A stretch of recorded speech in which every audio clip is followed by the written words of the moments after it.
Bueno, entonces primero voy a compartir pantalla del DSM para que empecemos por ahí. ¿Listo?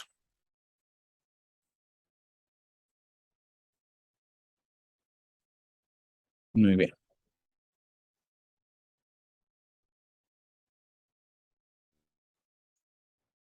Muy bien. Todos ven ahí la pantalla, ¿cierto? Ven la pantalla del DSM.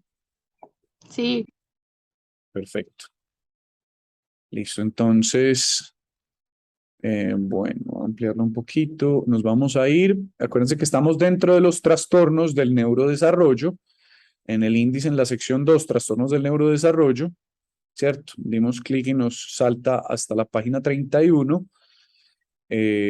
Ya vimos discapacidad intelectual con las características que tiene, ¿cierto?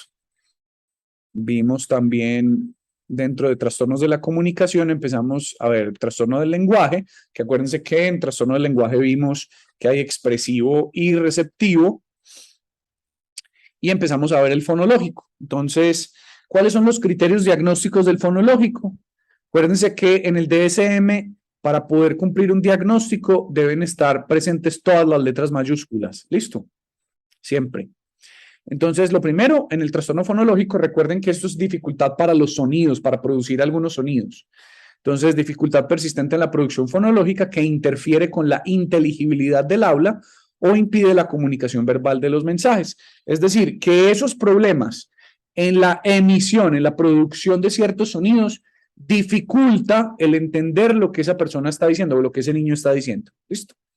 B, la alteración causa limitaciones en la comunicación eficaz que interfiere con la participación social, los logros académicos, el desempeño laboral, de forma individual o en cualquier combinación. Es decir, acuérdense que este es el criterio de cuál es el signo o síntoma, entonces dificultades en esa producción de sonidos, y el B es el criterio de funcionalidad, es decir, que esos signos y esos síntomas interfieren con la funcionalidad del individuo, listo, en las distintas áreas de su vida.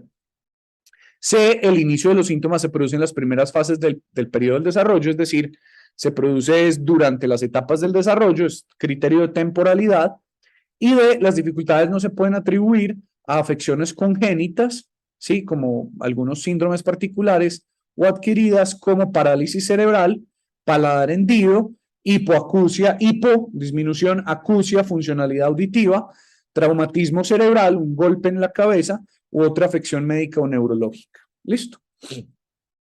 Aquí especialmente quiero mencionar que existe una cosa que se llaman los 8 que tardan, los 8 fonemas que tardan, ¿cierto? ¿Qué son los 8 fonemas que tardan? Son los fonemas que particularmente vamos a ver que se nos van a demorar más en desarrollarse. Y aquí los vemos. Entonces, cuando hablamos de los 8 que tardan, ¿sí? Son los fonemas L, R, S, Z, Y, Z, ¿sí? Muchos de estos fonemas no están en el español, ¿sí? Pero es normal que hasta los 8 años, ¿sí? Miren, aquí está. Es normal que hasta los 8 años haya dificultades en estos fonemas, ¿sí? Entonces, no porque haya dificultad en estos fonemas vamos a diagnosticar un trastorno fonológico en un niño menor de 8 años. ¿Listo? Solamente lo vamos a diagnosticar posterior a eso. También tenemos que tener en cuenta, pues, que si es un niño que vivió en Estados Unidos, por ejemplo, y su lengua materna es el inglés, pues es normal que si se vienen a vivir a Colombia, pues tengan mayores dificultades para aprender algunos fonemas, pues porque son fonemas distintos, son sonidos distintos. Eso lo que va a repercutir, obviamente, es que no vamos a diagnosticar un trastorno fonológico en un extranjero que viene a aprender fonemas posteriormente. ¿Listo? ¿Está bien? El trastorno fonológico también puede asociarse a algo muy importante, muchachos, ¿sí? Y uno, es al ceseo, niños que desde muy pequeños hablan así con la S, ese es el ceseo, es muy importante reconocerlo. Y lo otro es que van a tener problemas en la deglución, niños que se demoraron mucho en aprender a tragar bien. ¿Listo? Eso siempre lo tenemos que tener en cuenta. ¿Es claro? sí, señor. Muy bien, listo. Entonces aquí vemos particularmente cómo diferenciarlo de otros trastornos. Lo que yo les decía particularmente es que cuando vayamos viendo esos trastornos o los vean, si son más del adulto, los vean el próximo semestre, van a empezar a ver las diferencias. Aquí especialmente voy a hacer una diferenciación importante, ¿sí? ¿Qué es la disartria, muchachos? La disartria, ¿sí? Es una alteración que normalmente, ¿sí? Se deba o se asocie más a problemas motores, por ejemplo, debidos a un accidente cerebrovascular, a una enfermedad física, a un trauma de cráneo, ¿cierto? Y son pacientes que después de sufrir esta enfermedad, este trauma de cráneo, un derrame cerebral, pues como una ACV, un accidente cerebrovascular, empiezan a hablar así. ¿Sí? Miren que eso tiene que ver con los fonemas, con la producción de ciertos fonemas, pero es precisamente por la alteración en los músculos del habla por una alteración neurológica que altera la tensión en esos músculos.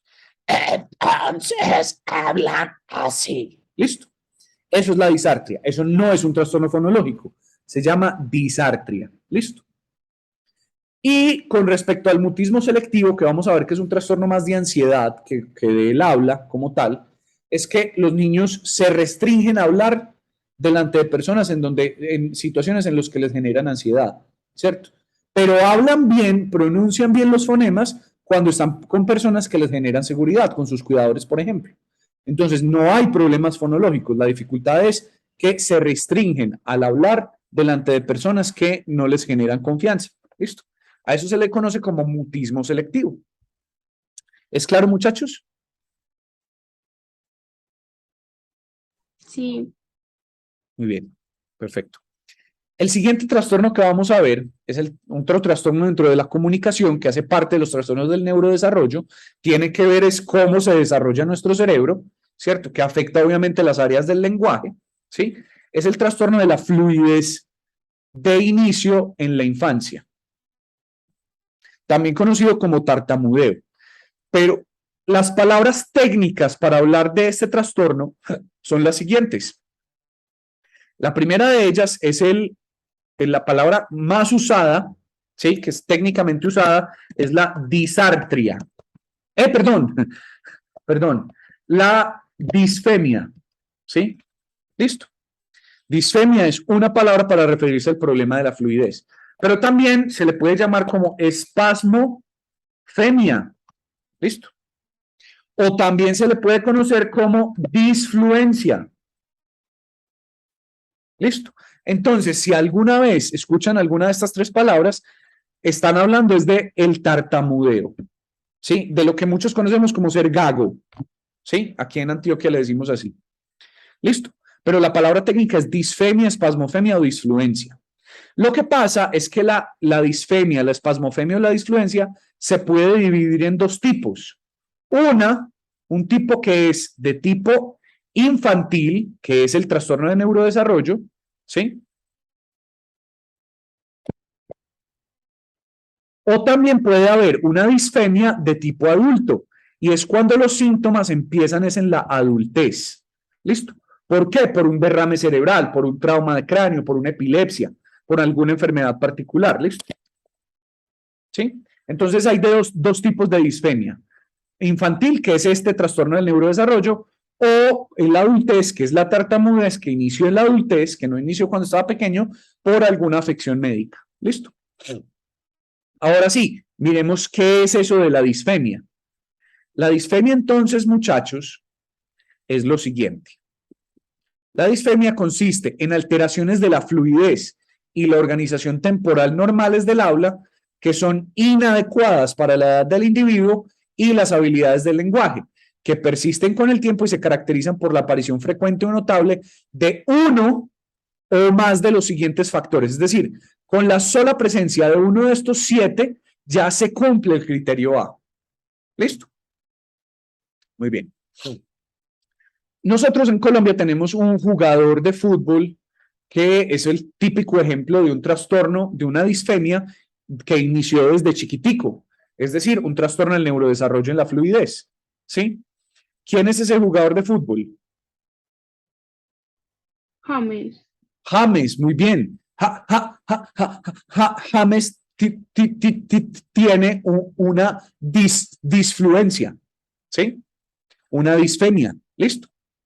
¿Cuáles son entonces las características para cumplir el criterio 1? El criterio A, perdón, son las siguientes. Una, repetición de sonidos y sílabas. ¿Sí? Listo. Dos, prolongación del sonido de consonantes y de vocales, que también puede pasar. Yo me llamo Pedro. Ahí prolongué una consonante. Listo. Palabras fragmentadas. Entonces, por ejemplo, en vez de decir nombre, yo digo nombre. Miren que la fragmenté. Pausas en medio de la palabra. Listo. 4, bloqueos audibles o silenciosos.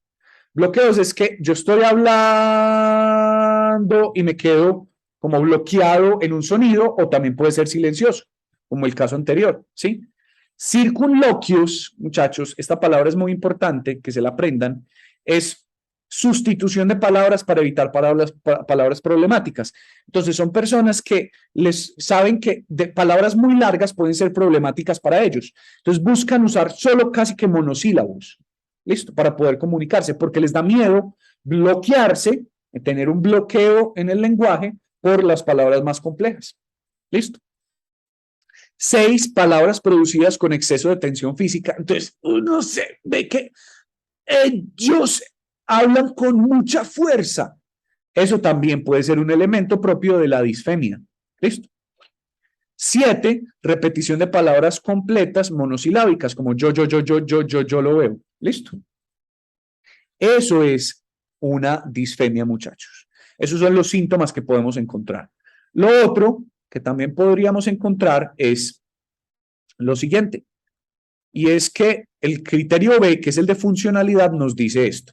La alteración causa ansiedad al hablar. Es un trastorno muy relacionado con la ansiedad. Se dispara mucho cuando hay ansiedad. O limitaciones en la comunicación eficaz, la participación social, el rendimiento académico laboral de forma individual o en cualquier combinación. Es decir, genera malestar significativo o deterioro en áreas del funcionamiento. ¿Listo? C, el inicio de los síntomas se produce en las primeras fases del desarrollo, cuando es de tipo infantil.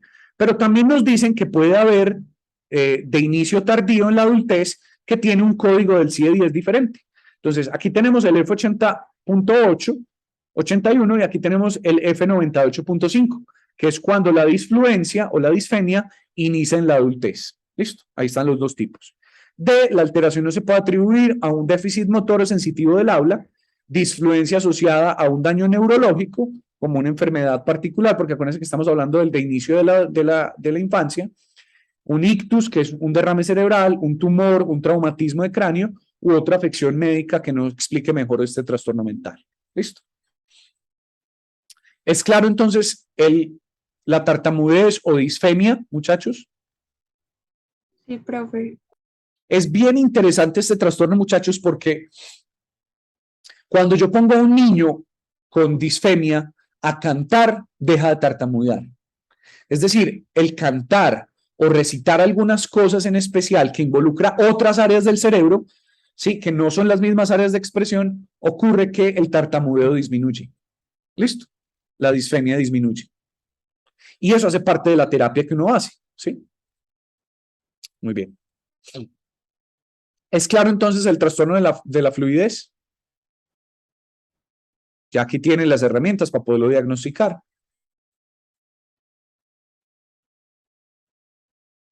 Muy bien.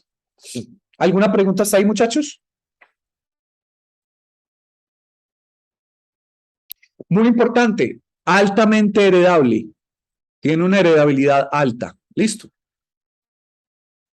Gran relación con la ansiedad, muy importante. La ansiedad incrementa, exacerba la disfluencia. Listo.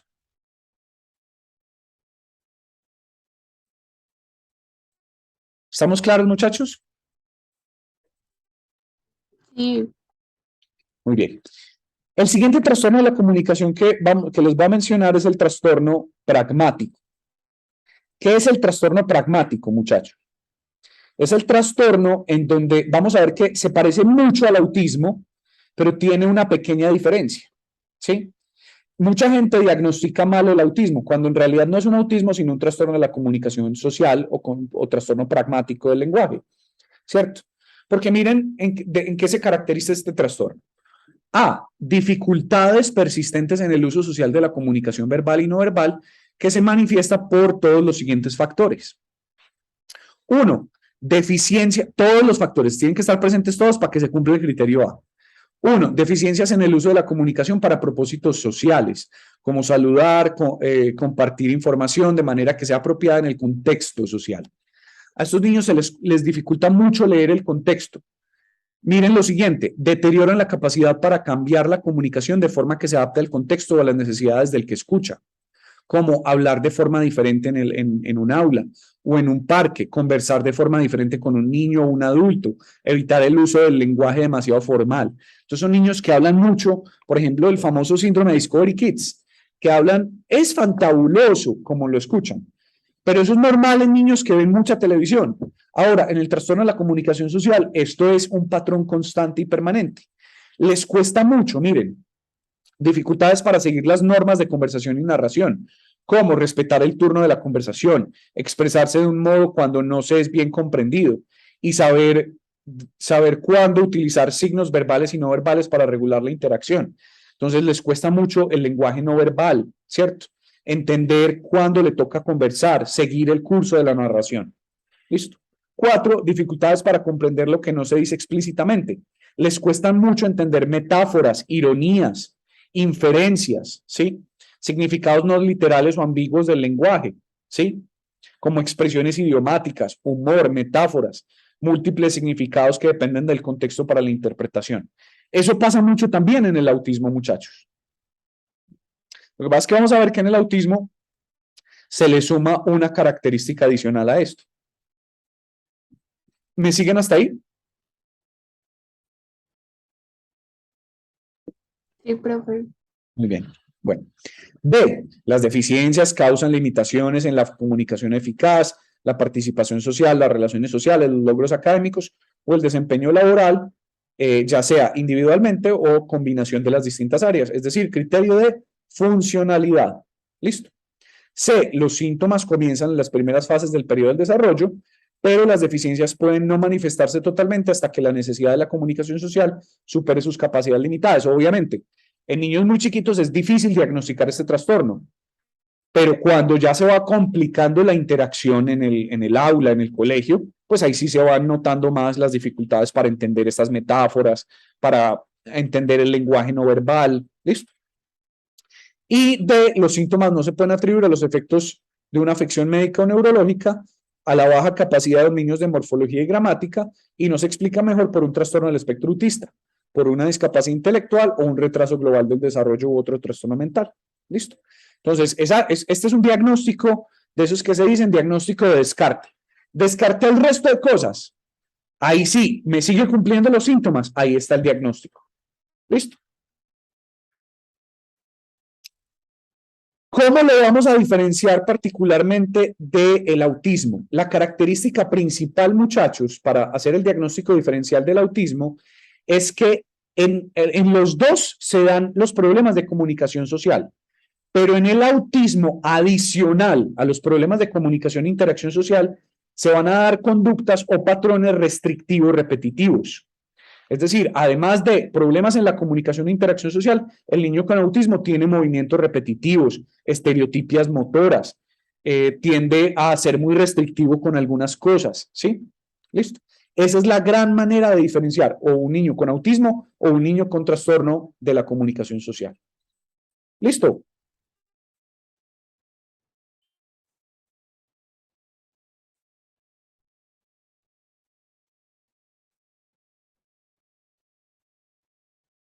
¿Es claro, muchachos? Sí, profe. Cuando no tenemos, muchachos, una opción de diagnóstico, que no tenemos muy claro qué es lo que está pasando, sabemos que hay problemas de la comunicación debido al desarrollo, que está afectando la funcionalidad del individuo. Pues para eso está el diagnóstico de trastorno de la comunicación no especificado. Entonces, a veces yo puedo empezar con este diagnóstico y ya después empezar a indagar muy bien qué es lo que pasa y ya poner el diagnóstico específico. ¿Listo? Esto es una opción cuando no tenemos muy claro qué es lo que pasa, ¿sí? Muy bien. Y ya llegamos a otro trastorno del neurodesarrollo muy importante, que es el trastorno del espectro autista. ¿Listo?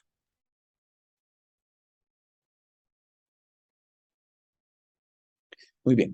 Entonces, voy a leerles los criterios diagnósticos, pero vamos a hablar de varios elementos especiales de este trastorno. ¿Listo? Primero, el código del CIE-10, F84.0. ¿Listo? Dice A, deficiencias persistentes en la comunicación social, entonces miren que cumple lo mismo, y en la interacción social en diversos contextos, manifestado por lo siguiente actualmente o por los antecedentes. ¿Listo? 1. Las deficiencias en la reciprocidad socioemocional varían, por ejemplo, desde un acercamiento social anormal, y fracaso en la conversación normal en ambos sentidos, ¿sí? Pasando obviamente por la disminución en interés, emociones, afectos compartidos, hasta el fracaso en iniciar o responder a interacciones sociales, ¿sí? Entonces, miren, esto es lo mismo que en el trastorno de la comunicación social. ¿Listo?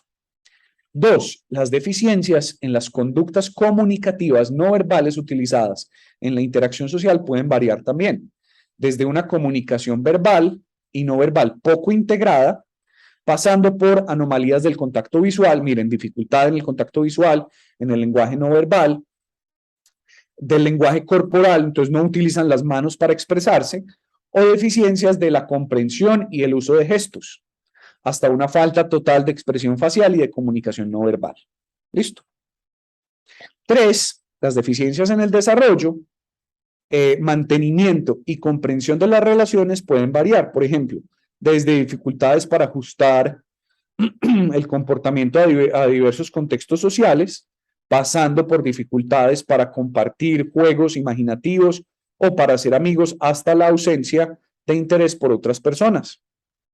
¿Listo? Esos son los criterios los elementos del criterio A. Eso es lo que vamos a ver que puede estar sucediendo. ¿Listo?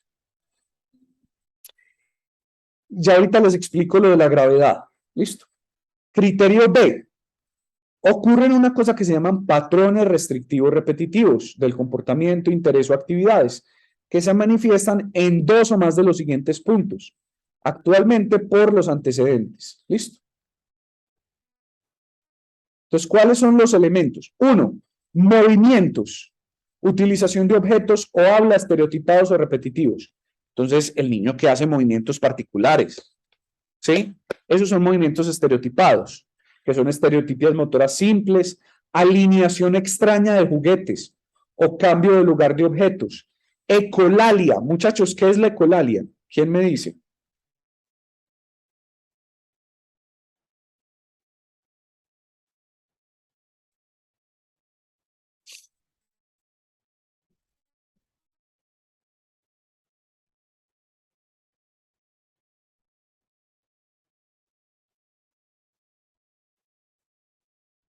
¿Alguno sabe qué es la ecolalia?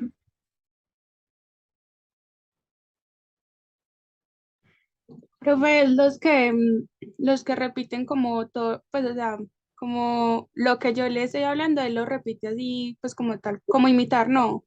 O estoy confundida. Muy bien, así es, muy bien, así es, eso es. ¿Sí? La ecolalia es que yo le digo al niño, hola, ¿cómo estás?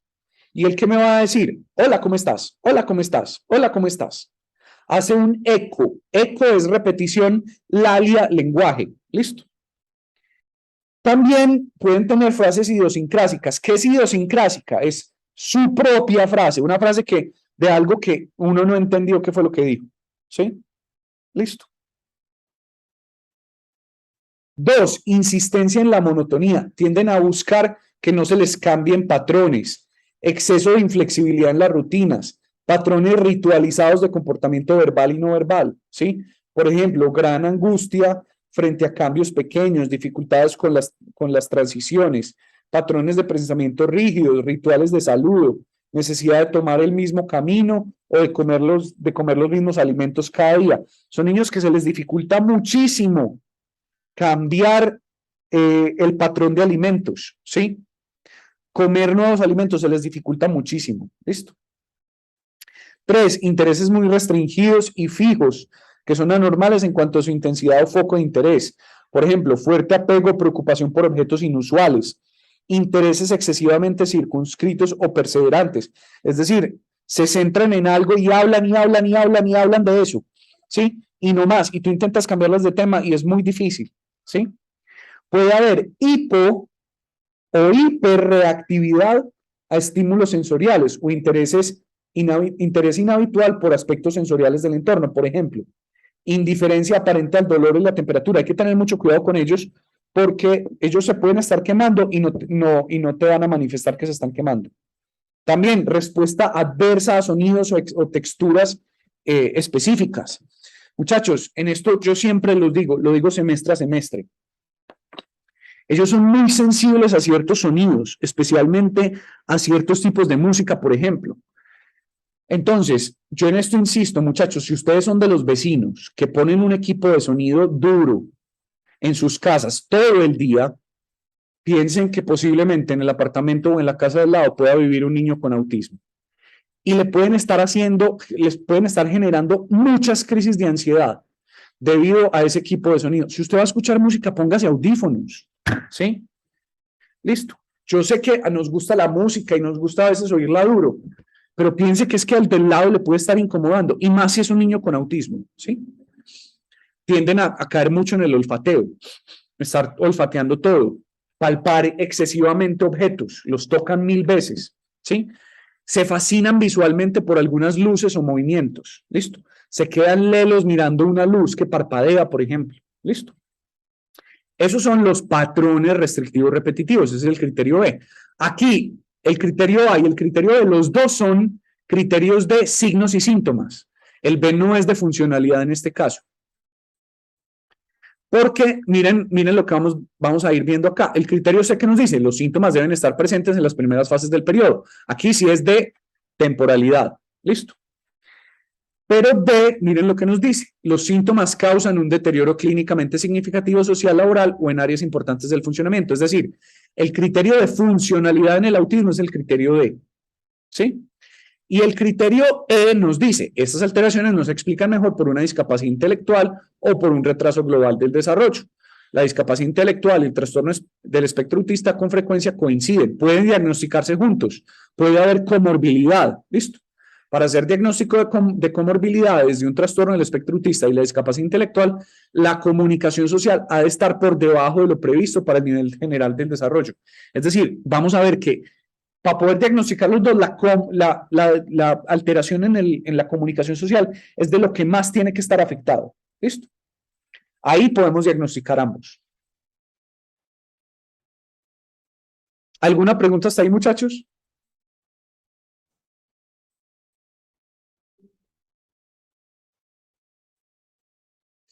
Aquí hay un elemento importante y es el Asperger, el síndrome de Asperger que antes existía en el DSM-4, ya en el 5 no existe, porque el Asperger entra dentro de los trastornos del espectro autista. ¿Listo? Solamente que vamos a ver que es de la sintomatología más leve. ¿Sí?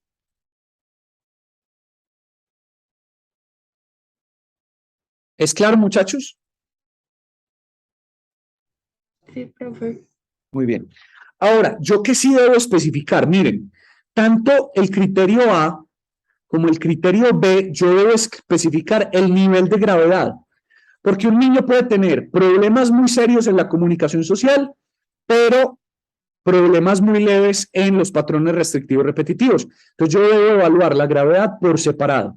Entonces aquí yo hablo de nivel de gravedad 1, nivel de gravedad 2 y nivel de gravedad 3. El 1 es el más leve, el 2 es el moderado y el 3 es el grave, ¿sí? Entonces yo puedo tener un niño G3, gravedad 3 en A, pero gravedad 1 en B, ¿sí? Entonces yo digo que es un trastorno del espectro autista G1, G3, por ejemplo, si fuera así. Listo. Pero debo especificar la gravedad por separado.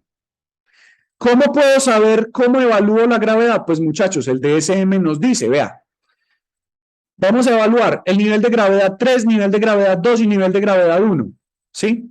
Y aquí le dicen, en comunicación social, ¿cómo es el G3, el más grave? Aquí le dicen cómo. ¿Cómo es en comportamiento restrictivo repetitivo es el más grave? Así. ¿Cómo es el G1 en comunicación social o interacción social? Aquí está. Entonces, esta tablita les sirve para saber cómo evaluar los niveles de gravedad. Listo, muy sencillo. Ahí les dan algunos ejemplos. ¿Es claro? Pero miren lo que también nos dice es, el grado 3 necesita ayuda muy notable. El grado 2, que es el moderado, necesita ayuda notable y el grado 1, que es el grado leve, necesita algo de ayuda. ¿Listo? ¿Es claro, muchachos? Sí, señor. Listo. ¿Cuáles pueden ser las causas? Ya hemos visto muchas posibles causas del trastorno del espectro autista. Hay muchos factores genéticos. ¿Listo? ¿Sí? Hay muchos factores genéticos, muchos genes, muchos de los síndromes, muchos problemas en la gestación, ya vimos, el uso de muchos medicamentos, el uso de sustancias psicoactivas, pueden ser factores para el trastorno del espectro autista. ¿Listo? Aquí está todo, es importante que lo revisen. Miren, síndrome de Rett está por acá. ¿Cómo lo podemos diferenciar? Aunque se pueden diagnosticar en conjunto. ¿Sí? Listo.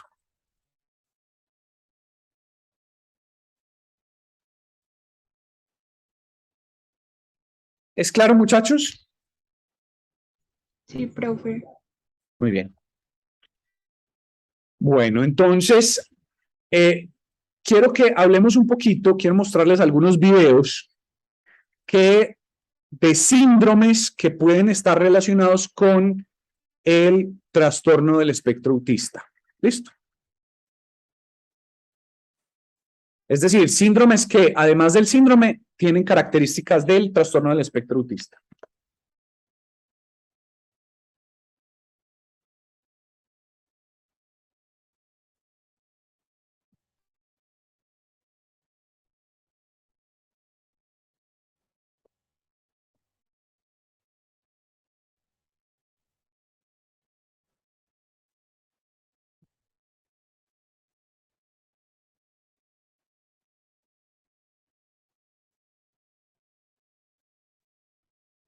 Entonces, el primero, les voy a mostrar el caso de una paciente con síndrome de Rett, por ejemplo.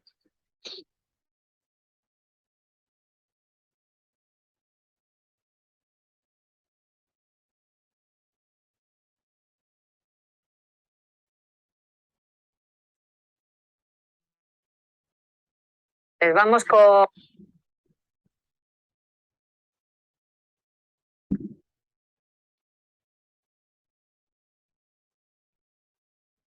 Ahí ven toda la pantalla, muchachos.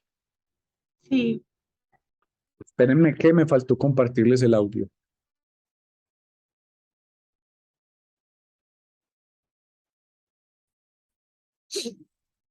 con Marta, que hoy nos va a hablar de princesas. Ahí oyen, ¿cierto? Cómo me gusta a mí hablar de princesas. Sí, señor. Sí, pues has acertado porque nuestras protagonistas de hoy son princesas, pero además princesas de las de cuento. Bueno, realmente ya les gustaría a sus padres que no fueran tan protagonistas, pero la lotería genética ha querido que sea así. Miren, ellas han nacido con un síndrome, se llama síndrome de Rett. Una de las principales características de este síndrome es que las niñas nacen, pues aparentemente sin ningún problema, pero a partir del año empiezan a tener, pues, un retroceso.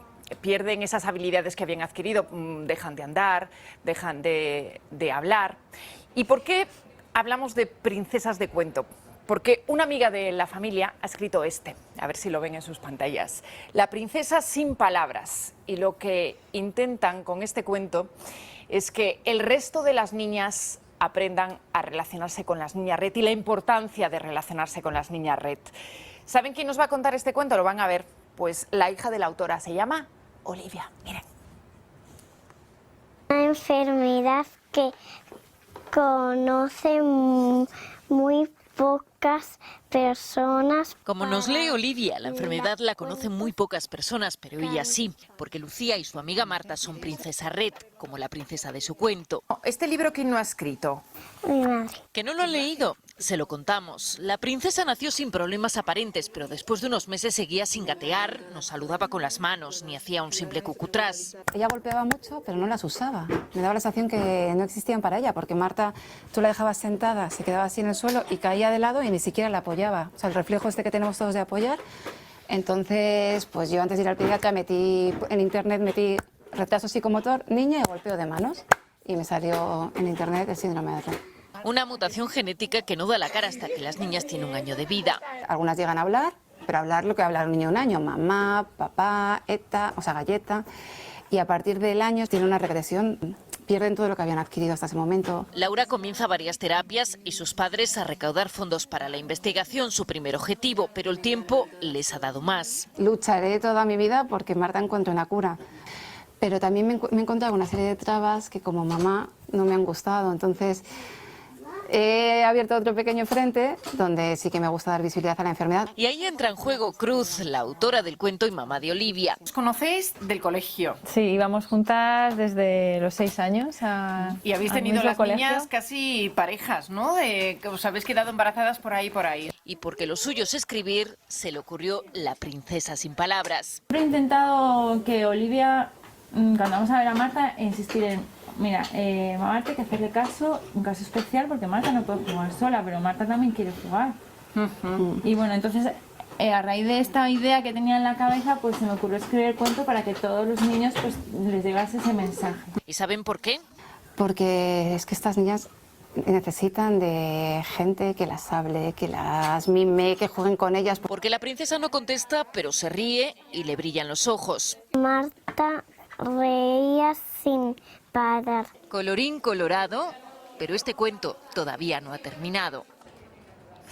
Y claro que el cuento no ha terminado porque tienen mucha lucha por delante, aunque, Inma, cuando veas a las madres entenderán que la batalla está garantizada. ¿Te las presento? Vamos allá, Venga, claro que sí. vamos allá. Vamos a ver, no me quiero olvidar Con del el cuento. cuento.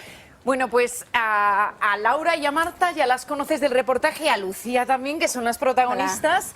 Hola. Y ella Hola, chicas. Hola, ¿qué tal? Y ella ¿Qué es tal? Cristina. Las vamos a poner aquí en el centro, porque luego siempre me riñen que nos ponemos como muy ladeadas y no salimos bien y perfectas en la tele. ¿Sí? Ay. A ver si tenemos suerte y nos echan una sonrisa de esas que nos han echado en el reportaje. Bueno, venimos a hablar de Red. Cristina, que a ti no te hemos escuchado. Sí hemos escuchado a Laura que nos contaba su experiencia de cómo se enteró, cómo fue su experiencia, vio que algo empezaba a fallar, hasta que le dijeron que tenía Red. ¿Cómo fue en tu Pues caso? una historia muy parecida, ¿no? ¿Sí? La niña aparentemente nació normal y bueno, pues poco a poco fuimos viendo que iba un poquito retrasada, que no alcanzaba los ítems que tenía que alcanzar para sus meses y bueno, y al final al año ya era muy evidente y ya nos preocupamos mucho, hablamos con el pediatra y ya ahí empezamos todo el camino de médicos especialistas, pruebas genéticas, pruebas radiológicas. ¿Cuál es, a día de hoy, han pasado ya unos añitos, la principal dificultad que pasa una madre, unos padres, cuando tienen una niña con síndrome de Rett? Pues desde mi punto de vista es la tardanza en el diagnóstico.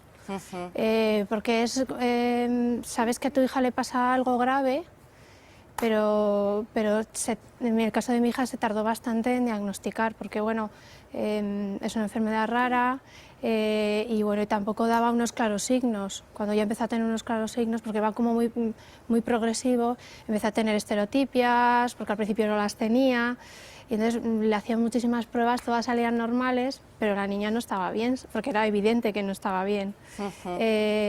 Y bueno, y eso quizás fue la peor fase. Es que nos decía Laura, a mí incluso, puede sonar duro, pero a mí incluso me resultó un alivio cuando te dijeron que la niña tenía síndrome de Rett. Bueno, cuando te dieron realmente un diagnóstico, ¿no? ¿Por qué?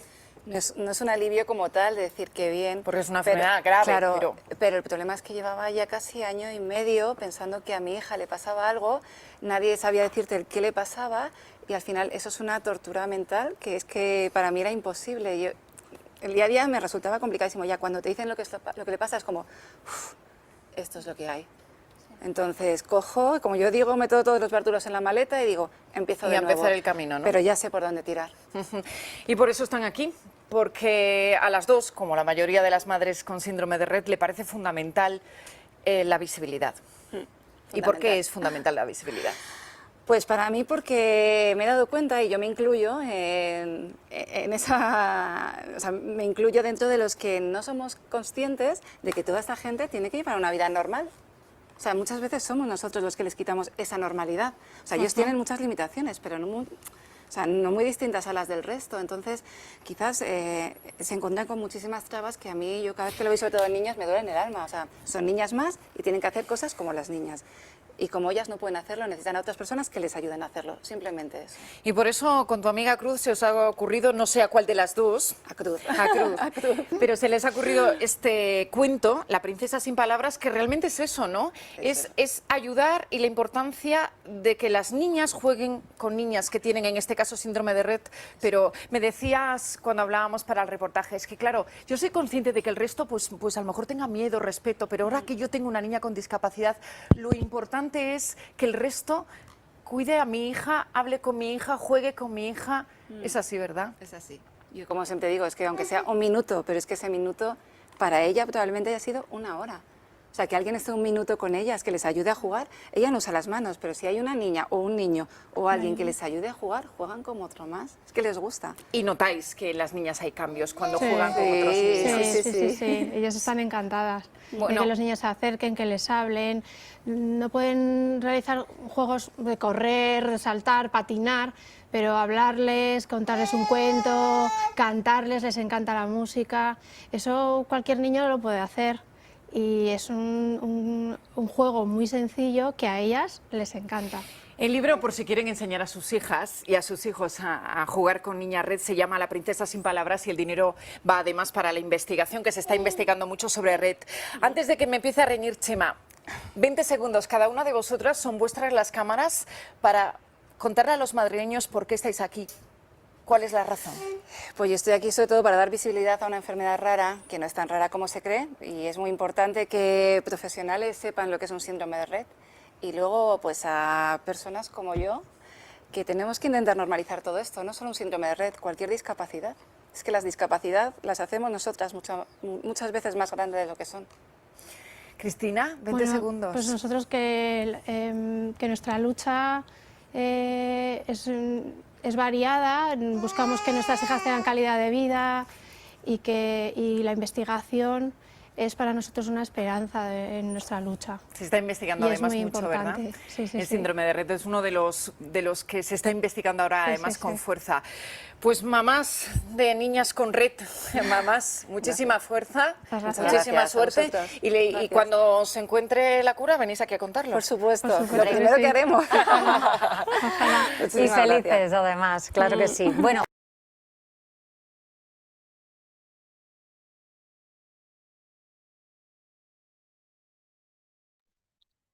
Muy bien, muchachos. Entonces, preguntas sobre el video. ¿Les queda más claro cómo es el síndrome de Rett? Sí, profe, pero una pregunta. Ahí en lo que explicabas como, pues no sé, es que yo le veo como mucha relación con el autismo, pues por lo que nos explicaste ahora. Por supuesto. Entonces, de acuerdo a lo de el tipo, pues de gravedad, entonces la niña de rojito tiene como un poquito más de gravedad que la otra, ¿cierto? Así es, Steffi. Y mira que esa pregunta que haces es muy, muy buena, porque el autismo ya vimos que se caracteriza por problemas en la comunicación social y por patrones restrictivos repetitivos, ¿cierto? Como ustedes pueden ver, las dos niñas presentan ambos. Por lo tanto, además del síndrome de Rett, posiblemente cumplan criterios para el trastorno del espectro autista. Pero si vemos que hay una que tiene un poquito más de dificultad, por ejemplo, en los movimientos son mucho más marcados, las estereotipias son más marcadas, entonces también puede haber variedad en la intensidad de los síntomas, ¿sí? Profe, yo tengo otra pregunta. Yo noté que una parecía como con las manitos cerradas y como medio contraídas, y la otra sí él las tenía abiertas y aplaudía, y se le escuchaba el sonido del aplauso. Así es. Sí, eso, los movimientos estereotipados son muchas veces de las manos, pero a veces unas hacen así, otras hacen así, otras hacen así. Dependerá mucho también de la tonalidad muscular, porque acuérdense que en el síndrome de Rett tienen hipotonía, es decir, se disminuye mucho la capacidad de tensionar músculos. Entonces, dependerá del grado el nivel de gravedad de esa hipotonía que tensen o no las manos con frecuencia. ¿Sí? Muy bien. El siguiente síndrome que les voy a mostrar se llama síndrome de Prader-Willi. ¿Listo?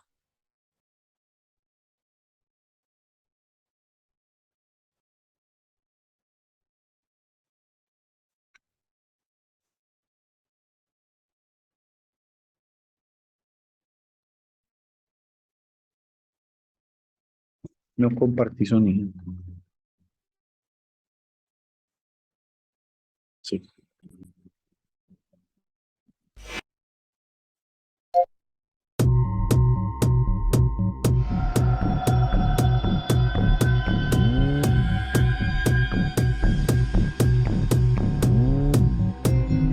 Son niños que desarrollan un apetito que es muy difícil de controlar. In the USA, we have had a few get arrested for stealing food.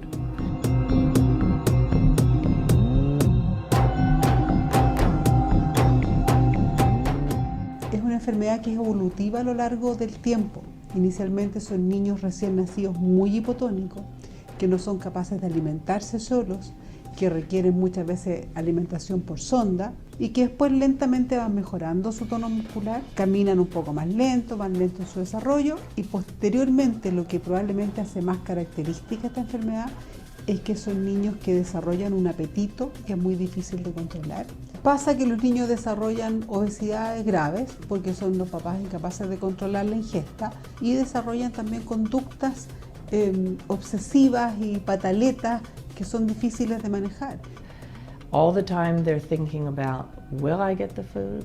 Maybe I'll get the food, maybe I'll get caught. And their anxiety goes up and up and up.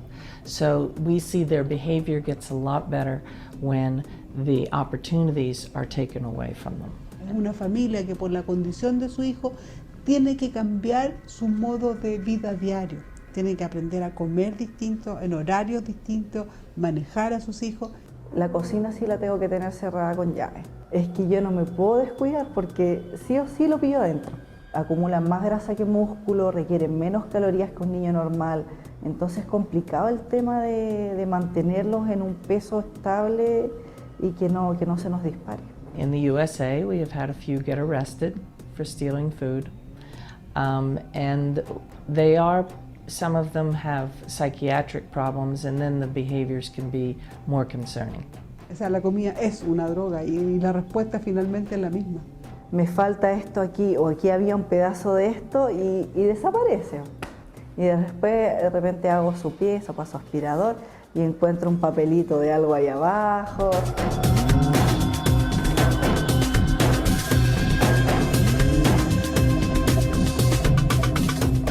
Lo más complicado es la parte conductual. Eso que por cualquier cosa hace rabietas, pataletas. Esa es la parte más complicada del síndrome. Lo que nosotros les recomendamos a los padres es tener normas, que las normas sean siempre las mismas. Ellos ya saben a qué hora se come, se sabe qué se come y se sabe cuánto se come. Premiar las conductas positivas, siempre, pero nunca premiarlas con comida. But we don't think they eat a lot because they are hungry. We think they eat a lot because they really, really, really enjoy the food. Los niños que no son bien manejados se mueren por complicaciones de su obesidad.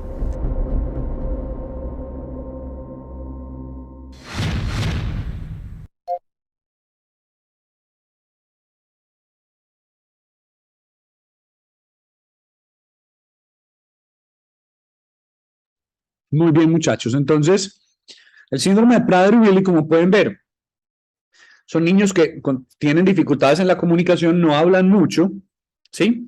Pero además tienen una conducta repetitiva muy clara. ¿Cuál es? Comer. La ingesta de comida, así es. Y como lo veían en el video, no sé si la alcanzaron a leer, pero es una anomalía genética en el cromosoma 15, ¿sí? Y ese es el síndrome de Prader-Willi. Listo. Síndrome también muy asociado con el autismo. Listo. El siguiente, que les voy a mostrar. Bueno, ¿alguna pregunta en relación con eso?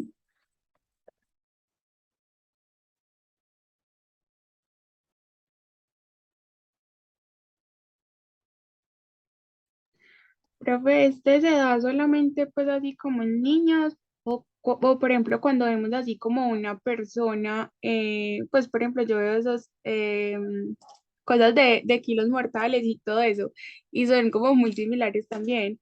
Digamos que eso se puede relacionar un poquito como con este síndrome o no. Pues normalmente muchos niños con síndrome de Prader-Willi son los que terminan en esos programas, Steffi. Pero también puede haber personas que no tengan el síndrome, que no tengan la anomalía genética, pero igual pues llegan a tener obesidad. Pero muchos niños con síndrome de Prader-Willi llegan a tener una obesidad mórbida en la adultez y tienen que ser sometidos a esos procedimientos, pero realmente el riesgo es que el deseo por la comida es incontrolable, es insaciable. ¿Sí? Profe, ¿esto lo podemos clasificar como un trastorno alimenticio o no? No, porque es un síndrome genético, ¿sí? El problema es que ellos pueden llegar a tener obesidad, que eso es un trastorno, ¿cierto? Pero no es un trastorno de la conducta alimentaria. Es una consecuencia del síndrome de Rett, del síndrome de Prader-Willi, ¿sí? Listo. Ah, listo, profe, listo. O sea, uno es genético y el otro no, eso es lo que los diferencia. No necesariamente, lo otro no es genético. Lo otro puede haber muchos genes, pero no es esta anomalía específica. ¿Sí? Ah, listo, profe, listo. Gracias. Gusto. Muy bien, entonces voy a compartirles el siguiente síndrome.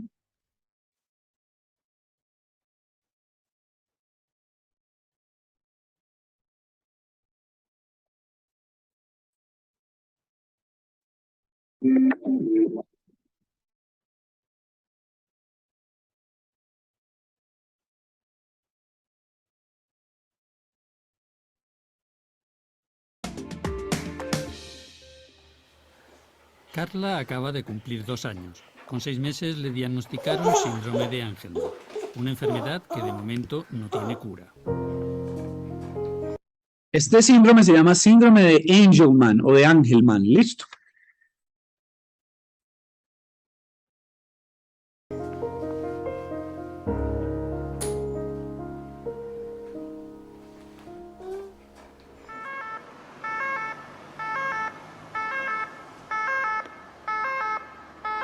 El síndrome de Angelman es un síndrome de causa genética, está causado por una anomalía en el brazo largo del cromosoma 15. Aunque al nacimiento no se detecta, son niños que nacen bien, nacen con un peso normal, con una vitalidad normal, pero ya a partir de los primeros meses de vida pues se van viendo síntomas de retraso en la adquisición de los ítems del desarrollo. Cuando ya van creciendo, pues adoptan unos rasgos característicos, son pacientes que tienen el pelo y la piel clara, característicamente tienen los dientes separados, la mandíbula un poquito hacia adelante. Este fenotipo que se llama pues nos orienta muchas veces a solicitar el estudio genético preciso. Son niños que asocian un retraso del lenguaje muy importante, retraso también motor, aunque muchos de ellos llegan a andar, pero les cuesta mucho más trabajo adquirir la marcha, el sentarse, el gateo. Un porcentaje bastante alto de ellos desarrollan una epilepsia normalmente antes de los 3 años de vida. Cuando el gen V3A de origen materno, que contiene la información genética sobre el movimiento y el aprendizaje, no cumple su función, la consecuencia es el síndrome de Angelman. Al tener problemas para aprender, tiene problemas para retener lo que ha aprendido. O sea, ella, aunque aprenda a andar, posiblemente uno de estos días pues, se lo olvide o no sepa cómo volver a hacerlo. Por lo general, el diagnóstico del síndrome de Angelman se consigue entre los 3 y los 7 años de edad. ¿Cocinamos la verdura en la sartén? No. Así cruda, ¿te la va a comer cruda, Carla? ¿Te la va a comer cruda, Carla? Sí. Muy bien, cariñito, muy bien. Dile, claro, papi. ¿Le echamos un poquito de sal a la verdura? Dile, ya ¿Sí? soy muy grande, papi. ¿Qué te crees? Así te la va a comer tú. Hola, amor. Para fortalecer sus huesos y músculos, Carla pasa una hora por la mañana y otra por la tarde en el bipedestador, un aparato que la mantiene de pie. Esto lo que hace que ella pues le fortalezca, ¿no?, todo el tronco, la espaldita, o sea, que se quede recta, hace que se sienta más segura, que le coja el gusto a estar de pie. Y la verdad que le ha venido fenomenal, porque desde que se lo dieron, o sea, ha mejorado un montón la niña. O sea, de no hacer nada por levantarse o por querer ponerse de pie, ahora constantemente es lo que más le apetece. La tablet es otro medio para la estimulación. Ayuda al aprendizaje y es una herramienta de comunicación. Quitamos el tete.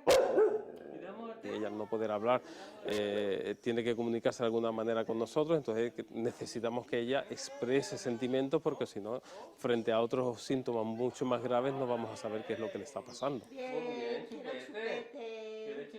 ponemos? La prevalencia del síndrome de Angelman es de un caso entre cada 10.000 o 20.000 nacidos. Es una enfermedad rara que afectaría a unas 200 personas en Andalucía, de las cuales solo 94 están diagnosticadas. El diagnóstico del síndrome fuera del sistema público de salud puede tener un coste económico muy alto. Hay algunas pruebas que cuestan 800 euros, solo una, pero esa prueba posiblemente no te diga si tiene un diagnóstico de Angelman, sino te diga cuál es el plan B, la ruta B para llegar a ese diagnóstico. Puede ser una ruta de 2, 3, hasta 5 años sin ningún problema para llegar al diagnóstico. Hay niños que han sido diagnosticados con 12, con 15 años. Además de las visitas a su neuropediatra y las sesiones de fisioterapia en el Hospital Juan Ramón Jiménez de Huelva, Carla acude de lunes a viernes a la Asociación de Padres de Niños y Adultos con Discapacidad del EPE. Carla, mira, Carla, mamá y papá. Mamá y papá. Papá, sí.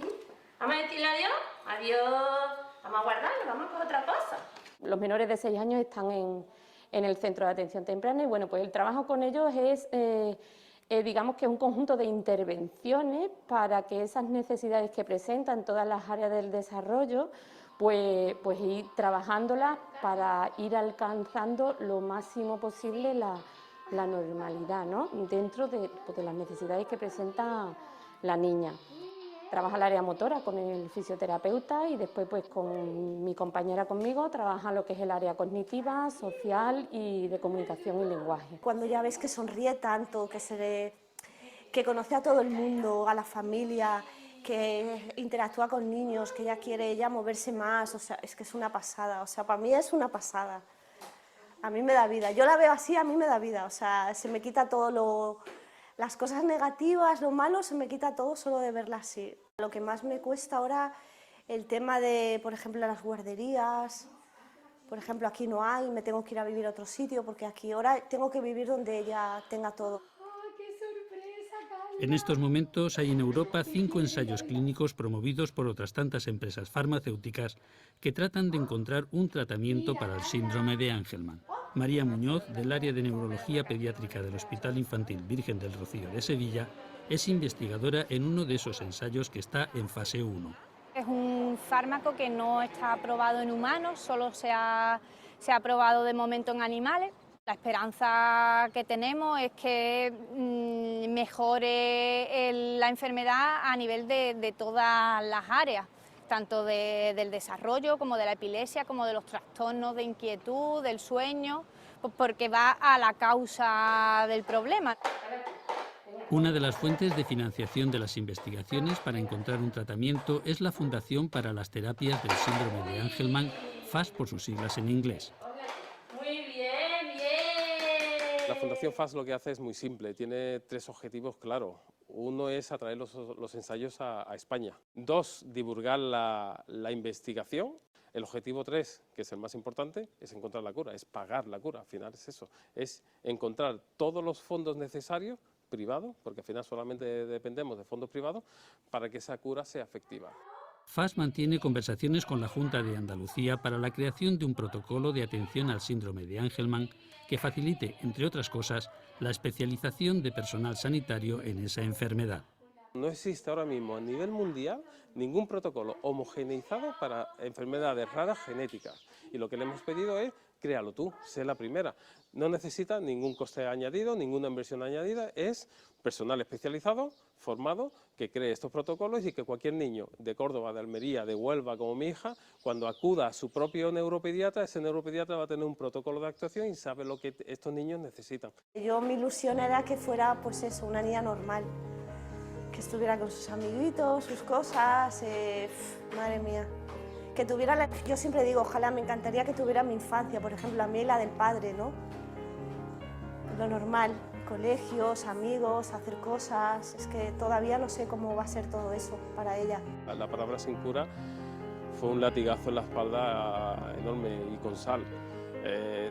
Es verdad que por el carácter que somos nosotros y por la energía que nosotros transmitimos, nos duró poco, o sea, nos levantamos rápidamente y el no hay cura no entró en nuestra cabeza.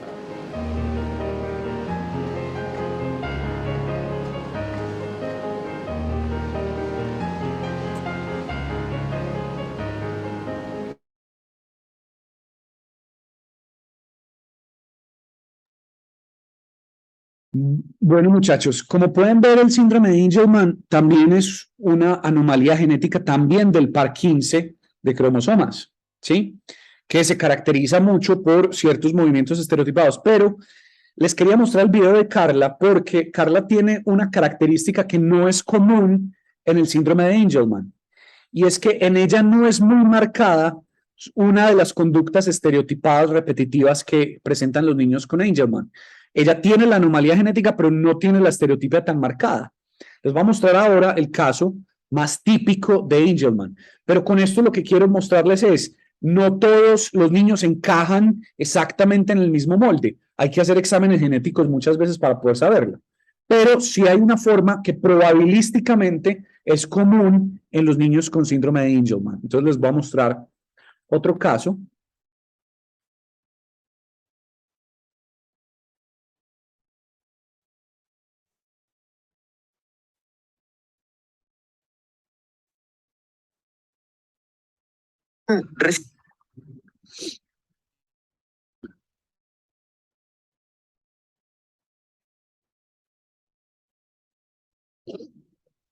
Decías que no conocías, nunca oíste hablar del síndrome de Angelman. Seguramente en casa tampoco escucharon hablar del síndrome de Angelman. Como la semana que viene se cumple, se conmemora el Día Internacional de este síndrome, fui a hacer una nota para mostrarles a todos de qué se trata.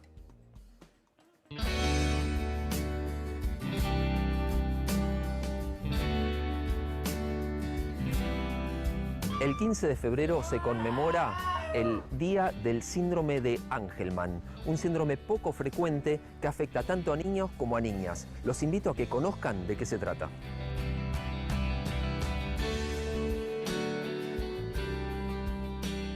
Doctor Amartino, ¿de qué se trata el síndrome de Angelman?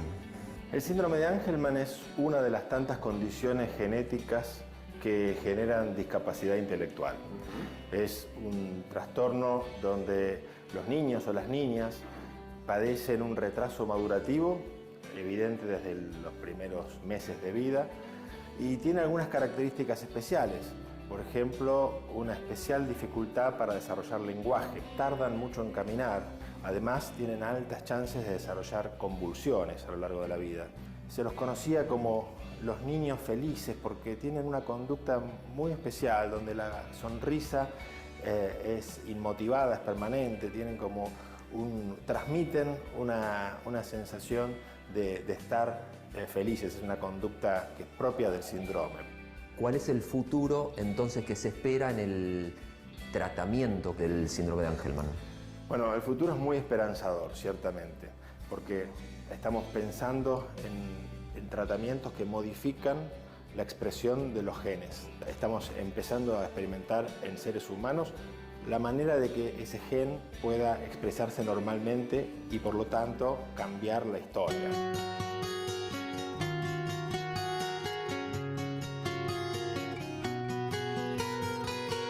Rosina, contame cómo fue el proceso de diagnóstico que tuvieron que atravesar con Juli. Soy mamá de 4 hijos varones, Juli es el más pequeño, entonces fue fácil darme cuenta de que las cosas no venían bien. ¿Por ejemplo? Control cefálico, rigidez, espasmos, y el pediatra nos mandó a una genetista y tuvimos el diagnóstico al año de edad. Yo entiendo que los hijos continuamente te enseñan cosas. ¿Qué te enseñó a vos, Juli? A mirar la vida de otra manera, a no hacerme tanto problema por cosas complejas. Es el día a día y es la alegría de resolver lo cotidiano. Melina, ¿cómo fue que comenzaste a relacionarte con el síndrome de Angelman? Bueno, yo soy asesora genética, bióloga de base, y hoy dirijo la parte de salud para Latinoamérica de una fundación global que se llama FAST. A ver, contame qué es. FAST es una ONG que se inició en Estados Unidos en 2008 y desde entonces lleva invertido más de 25 millones de dólares en investigación para encontrar la cura del síndrome de Angelman, que es considerado una enfermedad rara por su baja incidencia. En Argentina se estima que 50 niños con síndrome de Angelman nacen al año, sin embargo muchos de ellos están sin diagnóstico. Lo que fuimos haciendo fue identificar a cada familia con síndrome de Angelman que iba llegando a la fundación, y lo que nosotros podemos visualizar es que donde hay centros de genética tenemos como conglomerados de familia. ¿No significa que en Chaco, en Formosa, no hay ningún niño con síndrome de Angelman? Correcto, lo que nosotros vemos es que no están diagnosticados. No están diagnosticados. Nosotros también tenemos el programa hecho de manera tal que las familias no tengan que viajar a Buenos Aires, sino que lo conectamos con un laboratorio local que le hace la extracción de sangre y se envía a Buenos Aires para el diagnóstico genético. Melina, ¿qué programas están hoy disponibles entonces desde FAST? Bueno, en FAST Argentina tenemos 2 programas. Uno, que es el que ya lanzamos el año pasado, que es la campaña de diagnóstico genético gratuito. Sí. O sea, toda persona que tenga sospecha de síndrome de Angelman hecha por un médico. Bueno, muchachos, característica típica. Y ahí nos dieron una pista muy buena, y es que el síndrome de Angelman también, además de las características de autismo, también es un síndrome muy relacionado con la discapacidad intelectual, que ya la vimos, ¿cierto? Pero qué estereotipia, qué patrón repetitivo es común en ellos. Ahí nos lo decían. Profe, epilepsia o eso no. No, porque la epilepsia es una enfermedad. En el caso de ellos, en este video se ve mucho más, es que están sonriendo la mayoría del tiempo. Sí, sí. Ajá. ¿Sí? Esa es una característica clave en el síndrome de Angelman. No todos la tienen, pero la gran mayoría la tienen. ¿Sí? Listo. Y es uno de esos síndromes que produce tanto autismo como, pues, y se diagnostican los dos, discapacidad intelectual y autismo. ¿Sí? Listo. Muy bien. Y el último síndrome que les quiero mostrar para que terminemos por hoy es un síndrome que se llama síndrome de Williams.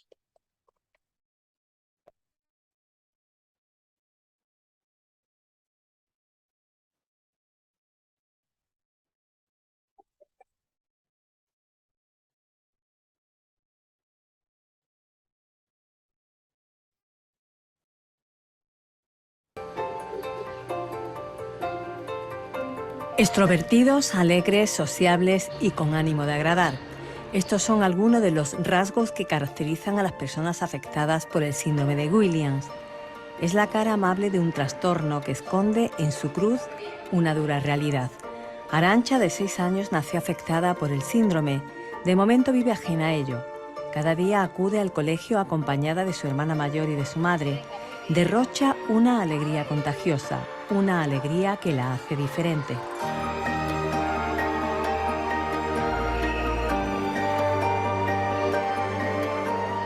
Tienen muchas cualidades y son personas muy empáticas muy trabajadora. Y además lo ponen todo muy fácil. Se lo ponen todo muy fácil.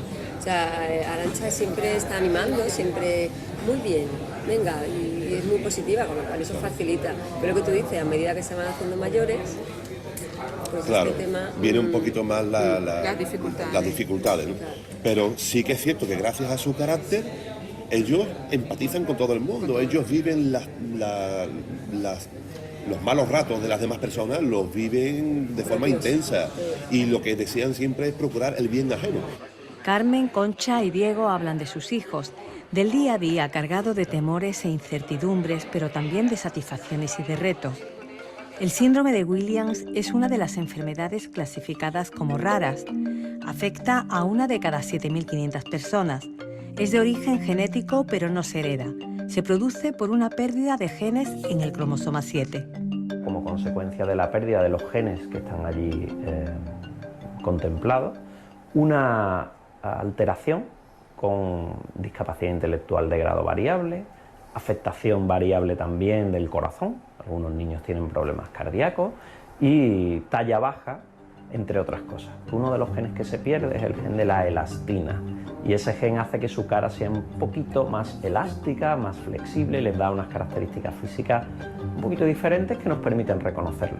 El problema físico, lo que ella tiene es la cardiopatía y el riñón, que solo tiene un único riñón y tenía una estenosis en él y tuvimos que operarla. Entonces continuamente estamos con revisiones para controlar que el funcionamiento de ambos vaya bien. Ella es una persona muy cariñosa, muy amable, muy alegre, tremendamente alegre. También es cierto que ella es como muy apasionada para todo, tanto para lo bueno como para lo malo. Luego, desde el punto de vista psíquico, son chiquillos que en general tienen un grado variable de discapacidad intelectual. Tienen un lenguaje muy fluido, habitualmente, tienen una empatía muy grande, son chiquillos que habitualmente pues pegan muy bien la hebra, por decirlo de alguna manera, con otras personas. En eso hay que enseñarles que es cierto que es muy bueno pues tener muchos amigos, pero que hay veces que ellos no controlan quién es un amigo a veces y quién no. ¿Qué es lo que más te gusta de Arantxa? Estar con ella. Pues Sí. ¿Cómo es Arantxa? Buena. ¿Jugáis mucho? ¿A qué Sí. jugáis? Al escondite. Al escondite, eso, muy bien. Que es muy amable y bueno, y muy cariñosa. Es muy divertida, sonriente. Algunas veces se enfada conmigo, pero luego nos empezamos a reír a carcajadas un montón. Me lo paso muy bien con ella. Arantxa es una niña que necesita ayuda en su trabajo diario, en su aprendizaje, pero es una niña que tiene mucha voluntad y muchas ganas de aprender. Entonces aquí en el cole yo le adapto sus fichas, le adapto sus cositas, su trabajo y también tiene su profesora de apoyo. En España se calculan que hay unas 6.000 personas diagnosticadas. Desde hace 22 años existe una Asociación Nacional de Afectados. Nuestro objetivo fundamental es aunar a todas las familias para dar visibilidad del síndrome y conocimiento, aportar conocimiento y se conozcan no solamente por parte de las familias, sino por parte de profesionales, de médicos y la sociedad en general. En España pensamos que hay muchas personas adultas a partir de 30 años que no están diagnosticadas en este trastorno. Que los niños ya a partir de 12 años, David tiene 15 años concretamente, pues hay un alejamiento por parte de su entorno de su misma edad. Es una situación muy dolorosa, pero muy dolorosa sobre todo para nosotros, los padres. Es curioso porque somos nosotros los que lo vivimos de forma dolorosa, porque somos los que queremos que esté integrado en el grupo, en la sociedad, etc. La integración, o mejor dicho, la no exclusión, es algo que preocupa especialmente al entorno de los afectados. En Almería encontramos un caso claro de inserción laboral. David Martín, un joven de 23 años, lleva 2 trabajando en una tienda con contrato indefinido y jornada laboral adaptada. Me esfuerzo cada día por superarme y yo pienso que los límites se los pone uno mismo. Pues la verdad es que empecé con poquillo a poco avanzando, como soy una persona con síndrome de Williams, pues me costó un poquillo coger el ritmo Y ahora mismo pues estoy en la zona, la mayormente parte en la zona de hombres, atendiendo al cliente, haciendo pedidos, ordenando. Y la verdad es que es una cosa que me gusta bastante. Para nosotros es una experiencia muy enriquecedora el trabajar con una persona como David. Es un compañero como otro más, nos ayuda, nos apoya, él pregunta, tiene muchísimas ganas de aprender, tiene iniciativa. La verdad es que es un compañero genial. Familiares, médicos, afectados y buena parte de la sociedad piden que se investigue más, que se destine mayor presupuesto para investigar sobre esta y otras enfermedades de las denominadas raras. 1, 2, 3 y... Con ello, el futuro se tornará menos oscuro. Ejemplos de inclusión social los hay, incluso escritos con letras mayúsculas.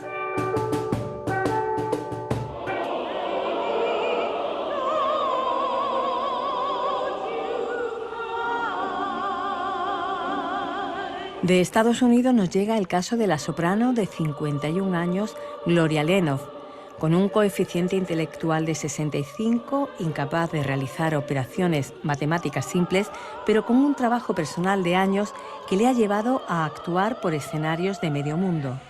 El futuro es sin duda una gran preocupación, también el día a día. Mientras tanto, ahí queda un mensaje.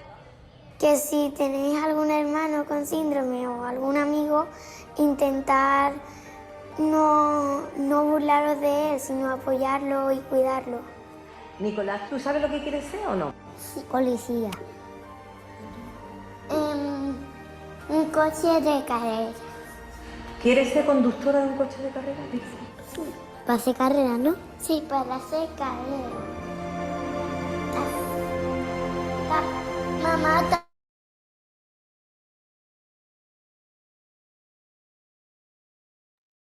Comentarios, muchachos.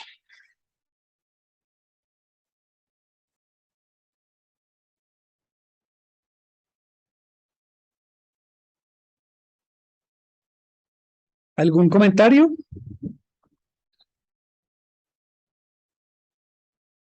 Bueno, ese es el caso del síndrome de Williams. Como pueden ver, tiene más características de discapacidad intelectual, más que de autismo, aunque muchas veces también encontramos características de autismo. Dependerá particularmente de qué tan deteriorada está la interacción social y si hay patrones restrictivos repetitivos, ¿cierto? Eso es lo que veremos. Listo. Entonces les quería traer como estos videitos como para que los pudieran ver. Ya sabemos que el síndrome de Williams tiene mucho que ver con el cromosoma 7. Entonces ya con esto van entendiendo mucho que los diagnósticos de trastornos del neurodesarrollo son diagnósticos grandes, generales, que pueden ser causados por muchos factores. Síndromes genéticos, problemas congénitos, problemas en el desarrollo. Lo importante es poder empezar a identificarlos a tiempo. En eso, por último, les quería decir que aquí en Colombia también contamos con fundaciones muy buenas. Hay una fundación muy buena aquí en Medellín que se llama Integrar. Integrar es una fundación especializada en autismo, por ejemplo. La fundación FAST, que hablaban en los videos de Angelman, también está aquí en Colombia. Entonces es muy importante conectar a las familias con estas fundaciones y eso es un trabajo que nosotros hacemos. ¿Sí? Listo. ¿Alguna pregunta para terminar, muchachos? No, profe. ¿Qué tal les parecieron los videos? Yo digo que viendo los niños y viendo como todo, a uno ya le va quedando como un poquito más claro y va entendiendo como, bueno, esto puede ser como autismo, estas son como las características, pero en esta otra cosa entonces se va a diferenciar. Entonces, pues sí me entiendes, ya uno tiene como más claridad al verlos ahí. Exactamente, así es. Y les pienso seguir trayendo más videitos, pues porque lo que quiero es como que avancemos un poquito como en los criterios diagnósticos, pero ya teniendo los criterios diagnósticos que lo podamos ver en los niños, ¿sí? Listo. Como que lleguemos a esa parte en donde ya tengamos claro de dónde podemos revisar los criterios, ahí están en el DSM, pero lo importante es poderlos ver directamente en videitos y en niños, pues directamente. Listo.